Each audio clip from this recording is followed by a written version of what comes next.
Hello all, I am Palak Wadaya, Assistant Professor at LG Institute of Engineering and Technology from Department of Electronics and Communication. Today we will discuss the revision of chapter 1, 2 and 3 of Python programming. Alright, in this revision what we will do, we will try to write some code, some programs. So in that program you have to use the concept of chapter 1, 2 and 3. We know that the chapter 1 is what? It's the arithmetic operators. Right, so you have to use some arithmetic as well as logical operators wherever you require in the program. And in chapter number 2, we study about the loop. That is for loop, while loop, right? And also we have studied some decision making statement. That is if statement, else if statement, like that. In the third chapter, see, we write the sum of the functions. See, we know the procedure, right? How to write any functions and everything we have discussed in chapter number 3. And also we have discussed the some date and time. Okay, how you can define the date as well as time, how if you want current date and time, then which kind of the command that you have to write, all we have seen in that chapter. And also we have write the sum of the modules. So today we will write some code and we will revise all these topics. So let's start our today's session with the PyCharm. See here, the first code that I want to write, that is what? To check the number is prime or not. Okay, you know how to check the number? See, whenever you divide any number and if the remainder is 0, that means what? That number is not a prime number. For example, 13. 13 is what? It's not a prime number, because when we divide any number with the 13, we will not get remainder that equal to 0.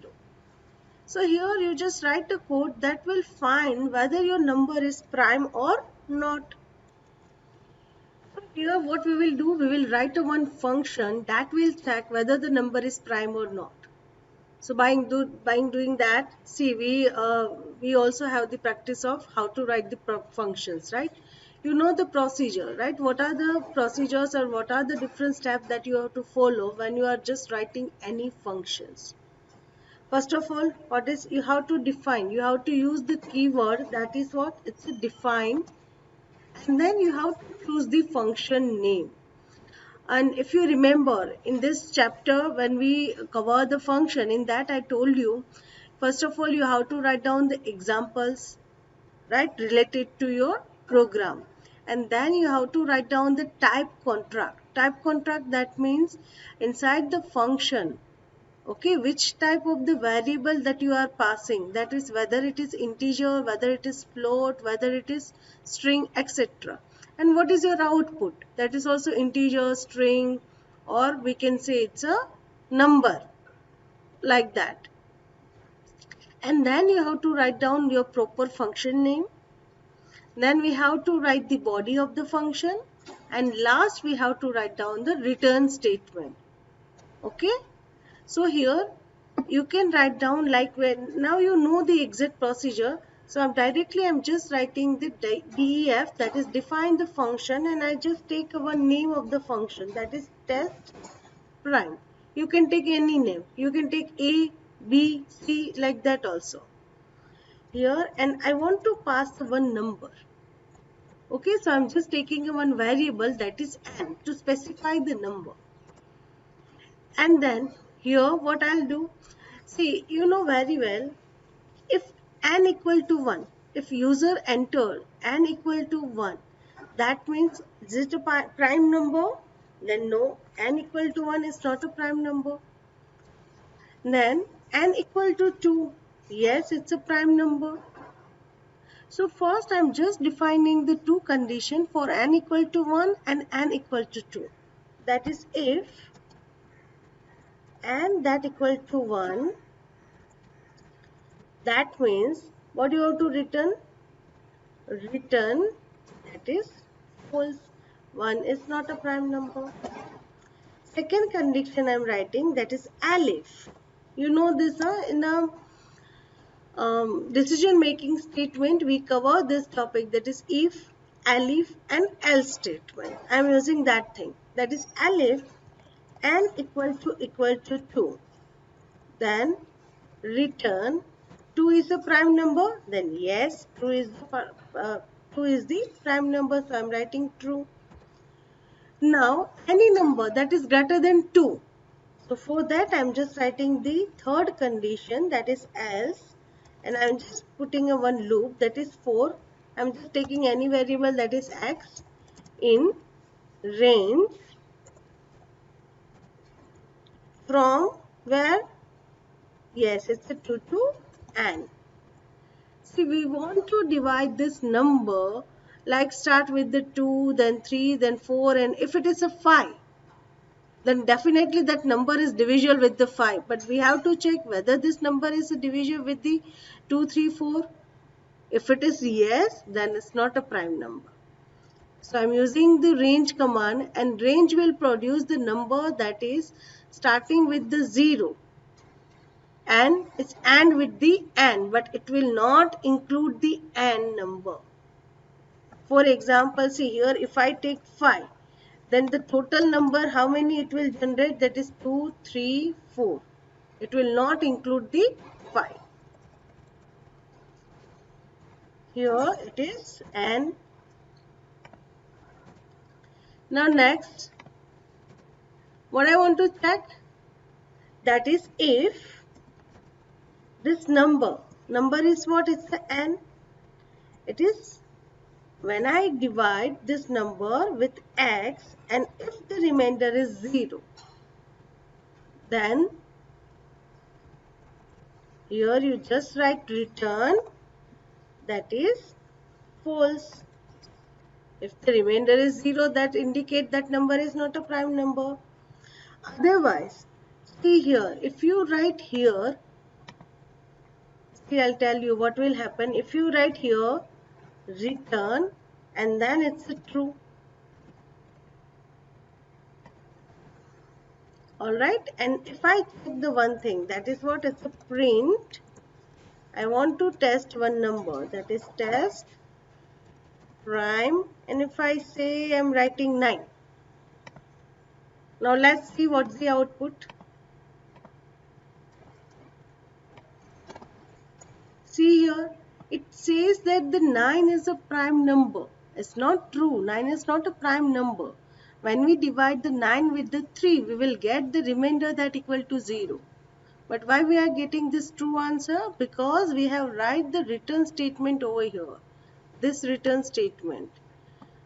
What will happen? See, whenever the first which number come, that is 2. When you divide the 9 modulus of 2, at that time remainder is not 0. So it will not execute the body of this app statement. Directly it will return, that is what? It's a true. So likewise, whenever this loop is completed, the last answer is what? Is it true? But here, if you write this return statement here, and then you just execute this code. Yes, 9 is not a prime number. If I say 11, and then let's check what's the answer. Yes, 11 is a true number. If I write 2, then 2 is the, yes, it's a prime number because we have specified the condition, that is for 1 and 2. Right? So it's a very simple code. I hope this is clear. Now next code. Write a code to display the current date and time, current year, month of the year, week number of the year, then day of the year and day of the month. See, one by one we want to display the everything. So for that, first of all, what we have to do? If you remember, then we have to import the modules, or we have to import the inbuilt modules, or you can say that, suppose see here, if I want to do this, then what first module that I want to import, that is what? It's a time module. Then the second module that I have to import, that is import, and then it's a what? It's a date and time. Then here first, just I want to display the first thing, that is what, it's a date and time, right? Current date and time. So for that I am using only the print command. That is print, what I want to display, that is current date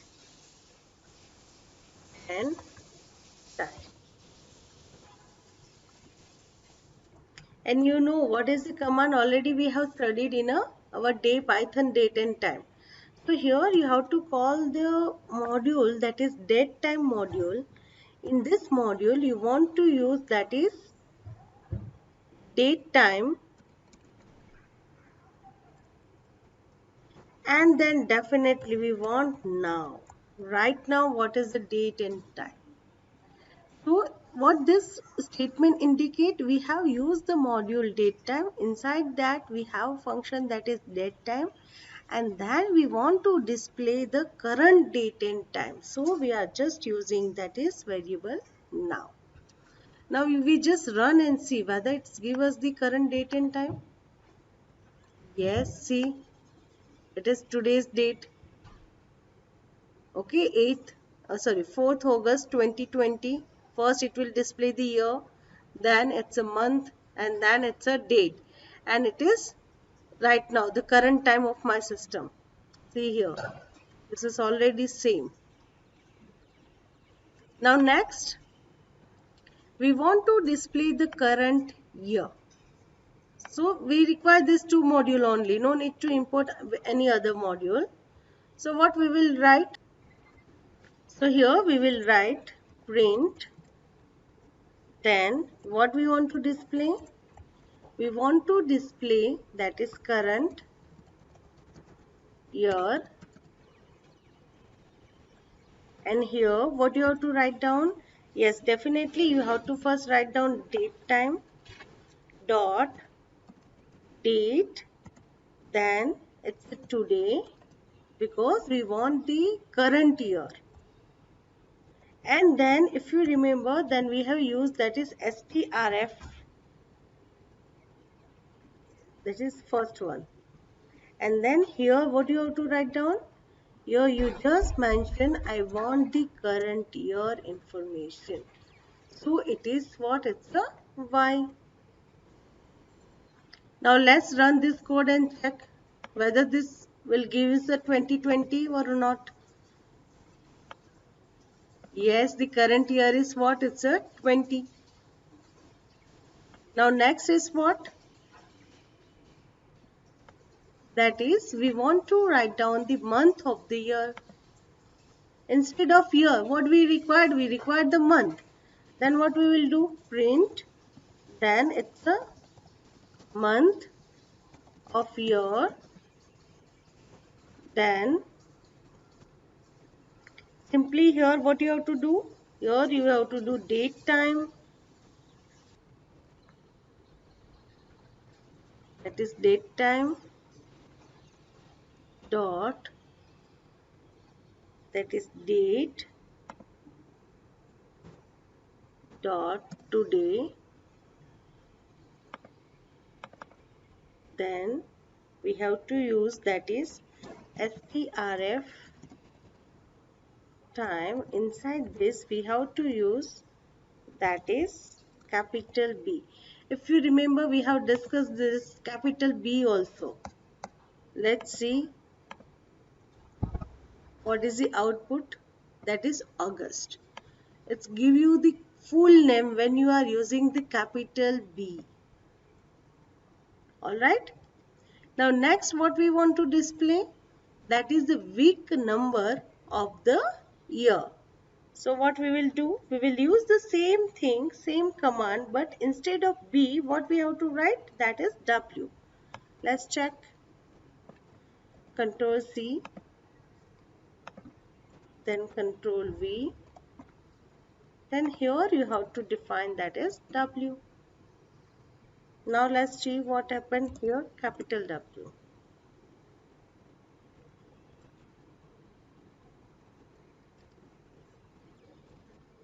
And here you just specify, that is you want to display, that is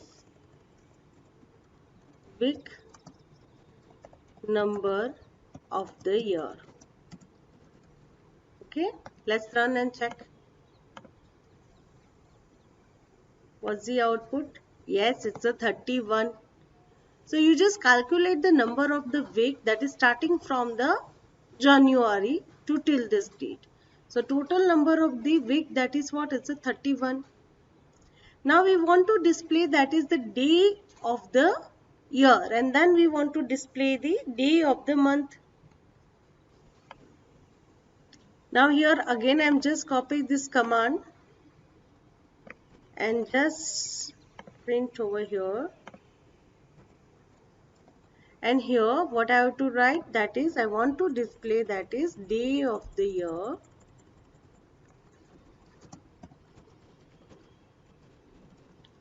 And for that what I have to use, that is here just I need to specify the day. And let's run this code. Yes, that is the day of the year is what? Is it 217.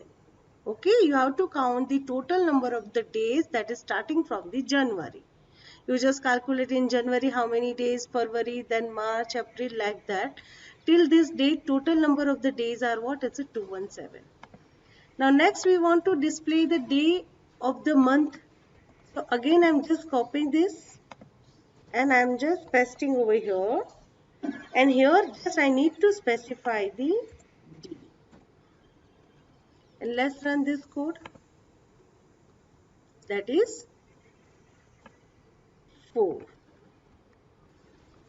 Because the today's date is what? It's the 4. And why it is here day of the year? Because I have not changed this. I have to change, that is what? It's the day of the month. Now you just run this code. See here everything is there. Current date and time, then current year, month of the year, then total week, then total number of the days, and then the day of the month. So I hope this exercise is clear. Thank you.